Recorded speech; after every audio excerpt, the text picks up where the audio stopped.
All right, welcome back to the Homestand Show. Shout out to Salon Valji for jumping on, talking some Brad Treliving. We now transition to the dirtiest player in the game. And I say with all due respect, Bobby Conway of Bet99. How are you, my friend? I'm good. How are you guys? Are you pumped up about Brad Treliving becoming the 18th general manager in Toronto Maple Leafs history?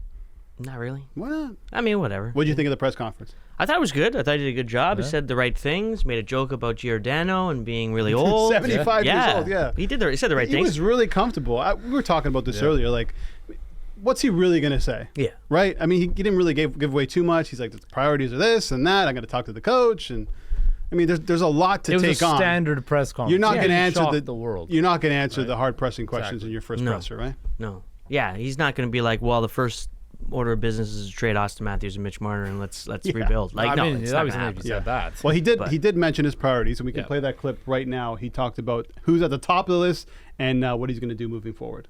Number one, I got to get out and see Austin. Number two is number 1A is the other contractual issues. We got a coach that we've got to get some clarity and meet with. So, you know, I don't by saying one's more important than the other, you're downgrading everything, but there's a lot to do, and the clock is ticking, as they say. It is ticking, as someone says. Who's they? You ever hear that? Yeah. They say, who's they? No one's ever said that to Who is they? No. The clock is ticking, as they say. Obviously, at the top of the list is Auston Matthews. So I put together a little game here. Okay. This is the Bet99 segment, so it's called What Are the Odds? I'm going to hit you with a statement. Is there a clock? There's no clock. Well, there kind of is a clock on the segment. Don't worry. Okay. What are the odds? And you got to handicap the statement, right? Okay. So let's start with you. Yeah. What are the odds Matthews signs an extension before the start of the season? Give me a number. I would go with like minus 200. Oh, really? That confident? I'm pretty bullish on that. I Okay. think he's made it clear he wants to stay. I'm sure that based on what I heard from Brad Treliving that he wants to sign him. I don't think there's any idea he wouldn't want to. And I think Brendan Shanahan would have done his due diligence to make sure that bringing Brad Treliving wasn't going to upset that process. So I'm pretty bullish on it. Minus 200. I might go minus 300, Wow. minus Oh, 250. heavy on Yeah, that, I eh? think like before the start of the season. when the season first ended, I thought, okay, you know what, look, like, you know, it's 50-50, who knows what's going to happen. But now that you're hearing that Brad Treliving has spoken to him via text, he's going to travel to Arizona to talk to him. As a player, that will, you know, bring you a lot of, you know, comfortability, knowing that this guy's coming in. He's making the effort to come out and see me. He wants me to be a part of this franchise. Again, the decision's up to Auston Matthews, but again, you have the Leafs by the you-know-what right now. You can determine your price. But for the fact of the matter is this, they don't want to lose you. So you can drive your price up and, you know, see what happens. So I think the smart decision is stay with the Leafs because you can sign a bigger ticket deal and even a longer-term deal than you could get elsewhere. Yeah. I'm going to go with even money. Wow. And because of the money, I think there's no question that Matthews wants to stay. At least this is what I believe in the reports that we're hearing. But maybe he doesn't like the number that he gets initially. And this turns into, well, let me just play the season, and negotiations happen as the season goes on. And they either reach that number or they don't. I think eventually that they will. But if the number starts, I don't know, at 14, 13.5, 14, maybe that's not exactly what the Leafs want. I can see Matthew starting saying, I want $14 million right away. And then they're going to find a middle ground. I would say it finishes around 13.5 maybe. I think it happens. I just don't think it happens before the start of the season. Do you think there's any way in his mind he thinks if by playing this season he can extract more value out of a contract? Potentially. But I mean, like he said, he has them by the huevos right now. Yeah. Right. They don't want to That's let what him I go. mean. So do you think that in his mind he thinks, but if we make a run, we might be able to get a Stanley But Cup. then I you can get also- more money. Like, This is true. you know, You're paying or someone I don't for think. injury, I though. personally don't think you can. But I think he might be dealing from a bit, only being a 40-goal scorer. You know, after coming off a 60-goal season. But I don't think there's much more value to waiting another year to him, other than winning a Stanley Cup, and then he might be able to get more. Like, I think, like, what happens if he has another 40-goal year, right? Again, he's that's 2 years removed from a 60-goal season. Yeah. So then the market value does drop. And then if you get hurt, Yeah. right, then what happens? I think God with the forbid that Leafs or any happens. other team, he's going to eventually get the number that he pretty much wants. Yeah, I mean, if it starts at 13.5, that might be the number. He's going to become the highest paid player in the NHL regardless. Yeah, Yes. definitely. Okay, Yeah. next one. What are the odds the core four will stay together? Ooh. Like plus 300.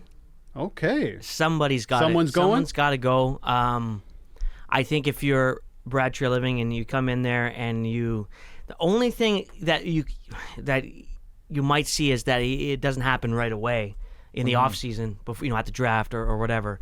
Maybe he wants to get an opportunity to surround those 4 players with someone. But I think it would be crazy to think that the same 4 guys will just make a difference. Now, he did say in the press conference, you give yourself opportunities to knock at the door again and again and again. Eventually, you're going to push forward. But I think you got to look at maybe moving one.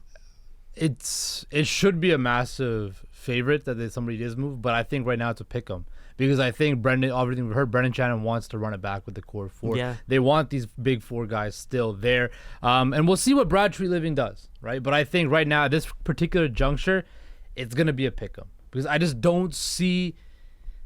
It's very hard for a GM to come in and make this type of move and move one of these big ticket guys out now. I think maybe if him and Nylander have discussions this offseason, things just don't, work well. I think that's more likely that he's moved out. The Tavares deal, we know nobody's going to touch that. They really don't want to move. We just talked about Matthews. They really don't want to trade Marner either, I bet. No, probably not. So I think it's a pick 'em right now. It just depends on the situation, how Brad Treliving and the discussions go through with these core 4 guys. Yeah, I'm going to go minus 150. And because Auston Matthews isn't going anywhere, you can't move John Tavares. He's not willing to move unless he has some sort of revelation or Brad Treliving gives him some sort of offer that he loves, which I doubt will happen. I don't think they move Mitch Marner, which leaves William Nylander. You still have him on for another year before you need to pay him. So I just think there's a chance that they stay together. Maybe, who knows, by the deadline, Nylander, maybe he gets dealt so he doesn't walk away for free. But I think they stay together for the majority of the season. If you're gonna trade a core 4 guy, you got to trade him in the offseason to get the most amount of value. Otherwise, people aren't going to spend the same premium as they would on a rental. So well, you know one thing about Nylander, he's going to ask for the most amount of money he thinks he's worth, and he's willing to sit out for a very long time to get it. That is true. He is willing. Yeah, exactly. That's a great point. So if you go up to him and say, "Are you willing to take this number?" and if he says no, there ain't no negotiating because he'll go to Sweden and it's over. You know what I mean? Like he's going to go home, he's going to relax, he's going to wait for you to cave because that's what happened last. Okay, I got a few more. Here's the next one. What are the odds? I'll start with you. Sheldon Keefe finishes next season as the Leafs head coach. Ooh, good one. Finishes the season. Finishes next season. Minus 275. Ooh. I think the Leafs, again, if they don't extend him this offseason, he goes in as a lame duck coach, and it's on a wait and see thing like they did with Kyle Dubas this year. I don't think this team is going to win the Stanley Cup next year as currently constructed, right? And if they don't, then I see him finishing off the season and then them moving off. The only way he gets fired is if they colossally fail midway through the season and they're like dead last in the NHL or not even close to a playoff spot. No, that's not happening. Yeah, exactly. So I don't think that's why it's happening. So I think he's going to be here for at least one more year unless they decide something changes before the season starts. Bobby. I think there's a chance that he doesn't make it to the game 1. And so I'm going to go with like plus 300. Okay. Because I just feel like you're bringing in such a stylistically different GM that's going to require your coach to, I think, coach stylistically completely different. And I don't know if Sheldon Keefe, not that he can't do it, but that necessarily he wants to, or that Brad Treliving wants to find out if he can or can't, or is willing or not willing to. And it's always the GM gets to pick his guy. And I don't think Sheldon Keefe's done a bad job. This team has played great in the regular season. Maybe he gets out-coached in the playoffs, but I just have a feeling that maybe you're going to get into that first meeting. He said, Treliving says they've spoken already, but maybe they get in that first meeting and say, this is kind of how we want you to do things. What do you think? And maybe he thinks there'll be a job opening in Pittsburgh soon, and maybe that's what he doesn't want to sign a long-term I'm going to go with contract. like the $1, Bob. I'm going to go even money plus 100. Yeah.